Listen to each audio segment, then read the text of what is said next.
Une maison bénie reçoit la prospérité de Dieu. 2 Samuel chapitre 6, versets 11 à 12. L'arche de l'Éternel resta 3 mois dans la maison d'Obed-Édom, le Gittite. Et l'Éternel bénit Obed-Édom et toute sa famille. On annonça à David, l'Éternel a béni la maison d'Obed-Édom et tout ce qui lui appartient, à cause de l'arche de Dieu. David alla donc chercher l'arche de Dieu et la ramena de la maison d'Obed-Édom à la cité de David dans la joie. La période où les Philistins volèrent l'arche d'alliance fut une période tragique pour le peuple de Dieu. Tout cela était la conséquence de leur désobéissance à la parole de Dieu. Lorsque l'arche fut restituée, elle resta 3 mois dans la maison d'Obed-Édom, et de ce fait, cette famille prospéra durant cette période. La prospérité ne se limite pas aux biens matériels, mais englobe la plénitude de la vie.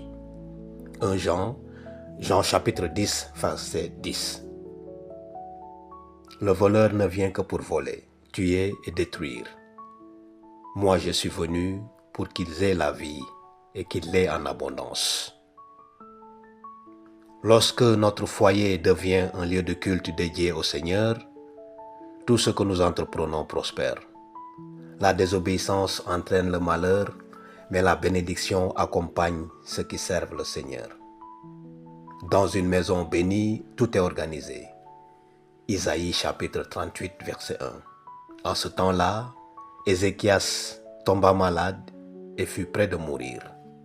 Le prophète Isaïe, fils d'Amoz, alla le trouver et lui dit, « Voici ce que dit le Seigneur.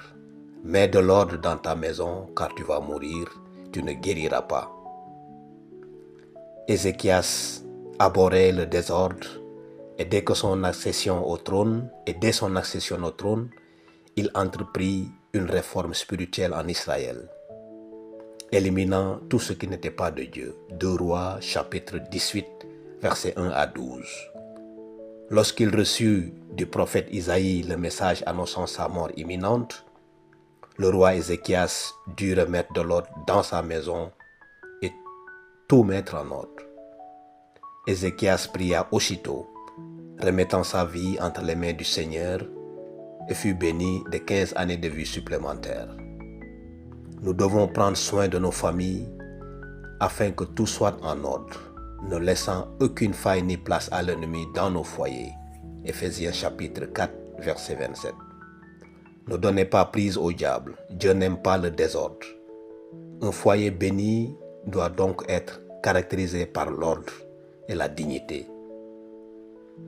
Un foyer béni est le fruit direct de la présence de Dieu, de l'obéissance à sa parole et d'un cœur disposé à l'honorer en toutes choses. De même que la maison d'Obed-Édom prospéra grâce à la présence de l'arche, nos familles connaissent aussi l'abondance lorsque nous faisons de nos foyers un lieu de culte et de fidélité au Seigneur. De même, l'exemple d'Ézéchias nous enseigne que Dieu désire l'ordre, l'intégrité et la responsabilité dans notre famille.